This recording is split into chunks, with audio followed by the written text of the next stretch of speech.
Good morning and happy Sunday. My name is Dr. Shannon Kubria Ferris, and in honor of Suicide Awareness and Prevention Month, we want to continue on addressing some of those things that could affect those who might think about suicide. So I want to quickly tell you a brief situation that just happened to me within the last week.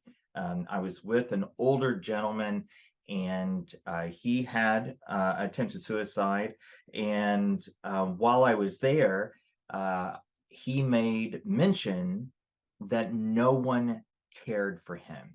And when I had knelt down and I grabbed his hands in between mine, and I leaned in and I said, I do care, and that is why I'm here, he started crying. And then he said, I cannot remember the last time someone touched me.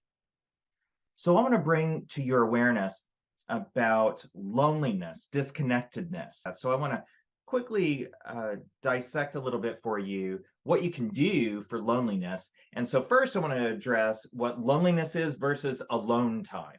So alone time is when you're by yourself, perhaps in solitude, or maybe even with your pets. Maybe you're reading, you're watching TV, you're doing something by yourself. Oftentimes we recharge when we're alone, and you don't have any negative feelings. You don't have any desires to be with other people. And so there's recharge, good energy flowing. That's good alone time. Loneliness is when you actually are alone and you want to be with other people and you're not able to for whatever the reason is. And that's where loneliness can really impact you, because a lot of times negative feelings, self-doubt, maybe even hopelessness may set in.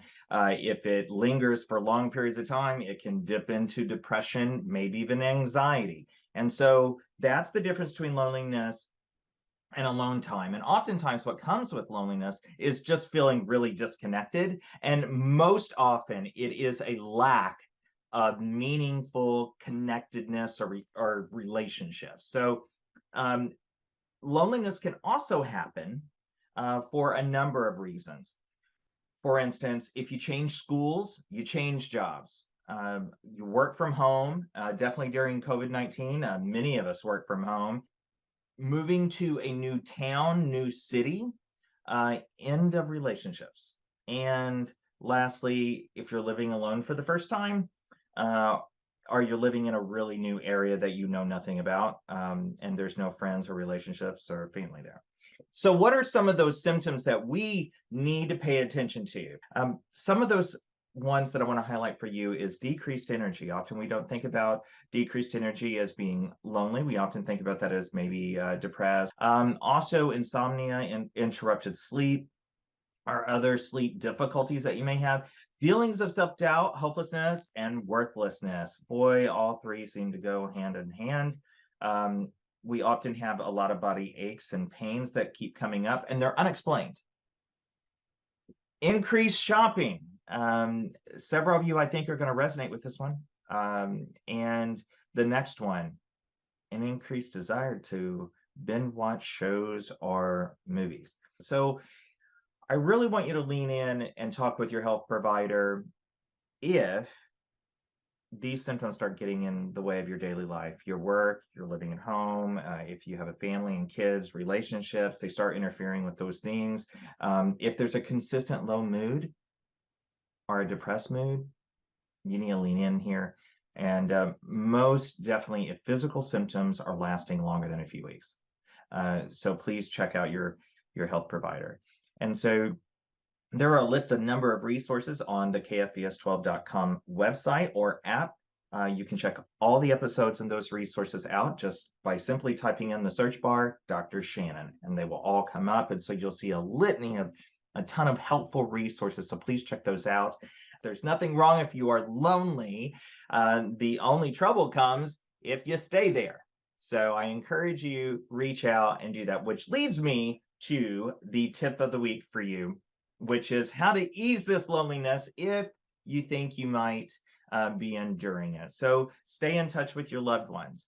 I know some of us are far away from our loved ones. Increase your video visits with them. Make video dates if you need to. Also, instead of watching TV, try this. And often there are way more positive effects and an impact that it will have on loneliness if you're actually reading, or like reading a book, or listening to music. So try that instead of binge watching. Move your body. We've talked about that before. Try a new hobby.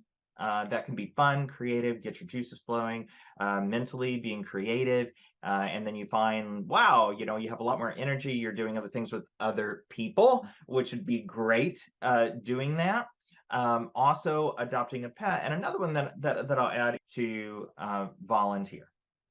And so try that, do it often as you can. There's plenty of groups and clubs and events that are going on right now.